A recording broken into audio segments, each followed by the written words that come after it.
तो अस्सलाम वालेकुम वरहमतुल्लाहि वबरकातुहू। तो कैसे हैं आप सब? उम्मीद करता हूँ आप सब खैरियत से होंगे और अपने घरों में महफूज होंगे। तो भाई आज एक और न्यू वीडियो के साथ हम हाजिर हुए हैं आपके पास, क्योंकि कल वाली वीडियो देखने के बाद आप लोगों का जो रिएक्शन था और आप लोगों ने जो प्यार दिया उस वीडियो पे, अभी बिल्कुल नया चैनल है मेरा, लेकिन फिर भी जो मुझे व्यूज़ मिले वो मेरी मतलब सोच से बढ़ के मिले हैं।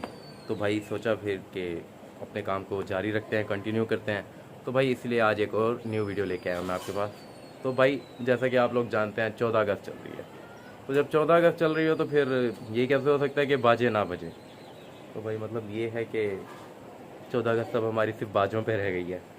और बाजों से मुराद के आपको, आप कहीं भी चले जाएं, गली में, मोहल्ले में, सड़कों पे, चौक पे, कहीं भी आप चले जाएं, आपको सिवाय पाँ पाँ और टाँ टाँ के कुछ नज़र नहीं आएगा। तो मतलब कहने का ये है कि कायदे आज़म ने हमें इसलिए नहीं दिया था ये मुल्क कि हम बाजे बजाएं या हम पाँ पाँ करें या हम इस तरह से साइलेंसर निकाल के भाँ भाँ भाँ भाँ अपनी बाइक बजाएं। कहने का मकसद ये नहीं है कि आप आज़ादी ना मनाएं, आप आज़ादी मनाएं, लेकिन आज़ादी का एक मकसद था।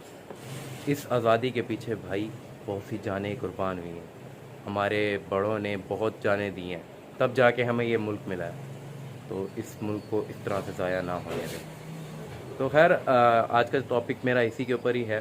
तो मज़ीद इसके ऊपर आगे बात करते हैं कि भाई देखें, बचपन में जब हमें पता लगता था ना कि 14 अगस्त आ रही है, तो भाई हम जाते थे और जाके झंडे लेते थे और घर को सजाते थे झंडियों से। तो मतलब आप ये देखें कि हम 13 अगस्त वाले दिन से स्टार्ट हो जाते थे अपने बाबा से कहना कि बाबा हमें तो चाहिए झंडियाँ, चाहे जो मर्ज़ी हो जाए, ठीक है।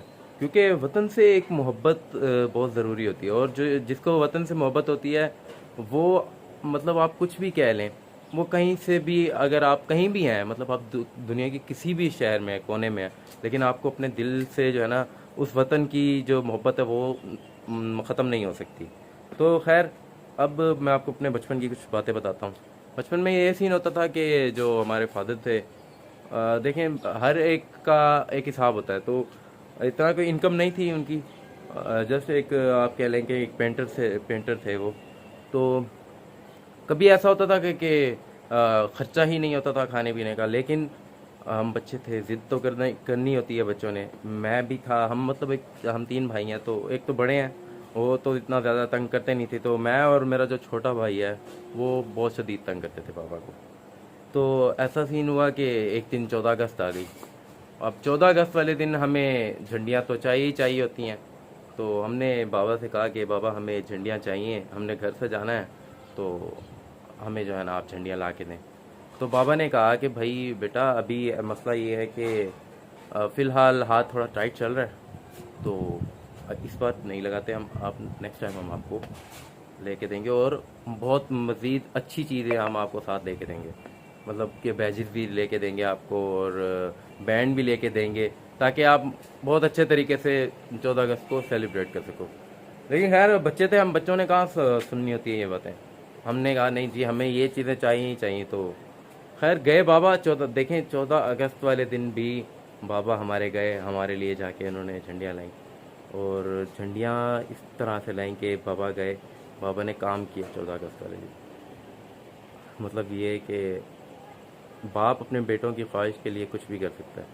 पूरा पाकिस्तान उस दिन छुट्टी मना रहा था और सुकून में था, लेकिन हमारे बाबा ने हमारी खुशी की खातिर अपनी छुट्टी ज़ाया की और गए वहाँ पे मजदूरी की। मजदूरी करने के बाद बाबा ठीक 3 बजे आए और आके उन्होंने हमें झंडियाँ दी। अब झंडियाँ ले आए तो हमारा एक और सीन ये था कि हमने पूरे घर में लगानी है।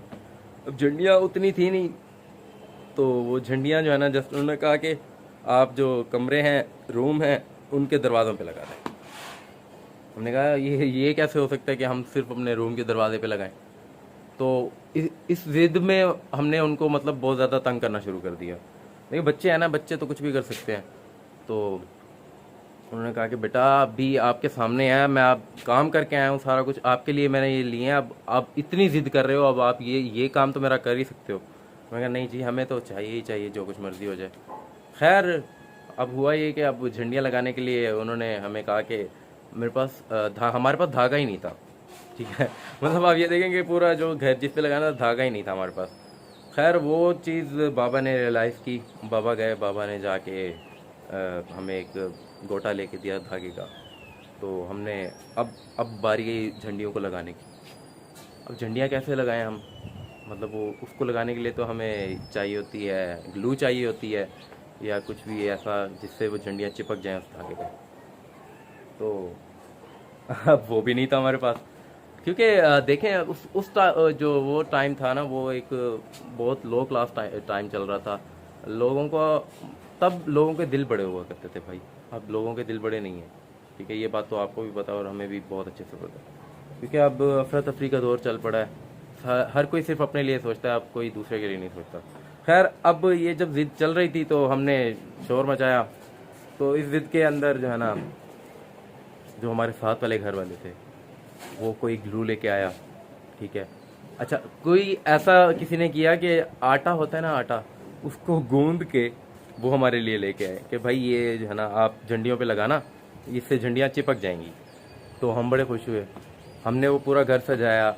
और उसके बाद 14 अगस्त मतलब हमने बड़े जोश खरोश से मनाई, बड़ा मज़ा आया हम लोगों को। तो ये जब सीन हो गया, अब 15 अगस्त का दिन आया। 15 अगस्त के दिन भाई हम स्कूल चले गए। स्कूल से जब हम वापस आए तो देखा कि भाई एक एक झंडी घर के अंदर बिखरी हुई है। तो उस टाइम एक चीज़ रियलाइज़ हुई कि हमारी मतलब हमने ये क्या किया है। इतनी ज़िद करने के बाद हमने हमारी ये जो झंडियाँ हैं नीचे आ रही हैं। सॉरी यार, मक्खियाँ मुझे बड़ी आज तंग कर रही हैं, पता नहीं क्या अवस्था है, शायद मीठा बहुत हो गया मैं तो खैर इग्नोर कीजिएगा इस बात को। खैर, वो जो झंडियाँ थी वो हमने देखी नीचे गिरी हुई थी, तो पाँव के नीचे आ रही थी, तो बड़ा मसला हो रहा था। अच्छा, एक और मसला ये था कि हर 14 अगस्त पे भाई बारिश भी आ जाती है। जैसे ये अब आप देखें, आज भी बादल बने हुए हैं, ठीक है ना, अभी भी कोई कंफर्म नहीं है कि बारिश आनी है या नहीं आनी है। खैर, वो ये जो चीज़ थी हमने रिवील कर ली। अब हमने जब झंडियाँ उठाई तो हमने अपने माइंड में ना एक ये बात फिट कर ली कि यार आइंदा के बाद ना हम ये कोशिश करेंगे कि झंडियाँ ना लगाएं। मैं ये नहीं कहता कि आप लोग झंडियाँ ना लगाएं या कुछ भी ऐसा वैसा सेलिब्रेट ना करें, लेकिन भाई हर चीज़ की ना एक लिमिट होती है। ठीक है, अब वो झंडियाँ आपके पाँव के नीचे आ रही होती हैं, ठीक है, जैसे ही 14 अगस्त गुजर जाती है आपको उसकी अहमियत ख़त्म हो जाती है। देखो भाई, पाकिस्तान एक बहुत अजीम मुल्क है, हमें इसकी अज़मत को सलाम करना चाहिए। सिर्फ 14 अगस्त तक हमें इसको महदूद नहीं रखना चाहिए, आपको इसको पूरे साल देखना चाहिए। आज़ादी एक बहुत बड़ी नेमत अल्लाह की तरफ से। आप उनसे पूछें जिनको आज़ादी नहीं मिली, आप कश्मीर जाके देखें, कश्मीर के क्या हालात चल रहे हैं। तरस रहे हैं लोग कि हम एक आज़ाद मुल्क हों, हमें आज़ाद होने देना चाहिए, जैसे इंडिया वहाँ पे मज़ालिम कर रहा है अपने। तो खैर, ये चीज़ हमने जब रियलाइज़ कर ली तो हमने दिल में एक तहैया कर लिया, मेरे भाई और मैंने, कि भाई आइंदा के बाद हम सिर्फ झंडा लगाएंगे पाकिस्तान, अपनी छत पे लगाएंगे, ठीक है, और वतन की आज़ादी हम इस तरह से बनाएंगे, ना कि हम झंडियाँ लगाएंगे। हम खैर झंडियाँ अगर लगा भी लें तो भाई वो नीचे गिरती हैं, जब तो पाँव के नीचे आती हैं, बहुत ज़्यादा बेहुरमती होती है। पाकिस्तान इसलिए नहीं बना था कि हमारे पाँव के नीचे है। हम पाकिस्तान में रहते हैं, पाकिस्तान हमारी इज़्ज़त है, हमारी शान है, हमारी आन है। तो कोशिश कीजिएगा कि इस 14 अगस्त पे अपने पाँव के नीचे ना आने दीजिएगा इस झंडे को, वतन की अज़मत को हमेशा सलाम कीजिएगा। वीडियो अच्छी लगी हो तो भाई प्लीज़ सब्सक्राइब कर दीजिएगा, लाइक कर दीजिएगा, शेयर कर दीजिएगा, कमेंट कर दीजिएगा और बेल आइकन को दबाना ना भूलिएगा, ताकि मेरी हर नई आने वाली वीडियो आप तक पहुंच सके जल्द अज जल्द। तो तब तक के लिए मुझे दीजिए इजाज़त। अल्लाह हाफ़िज़, अल्लाह निगहबान।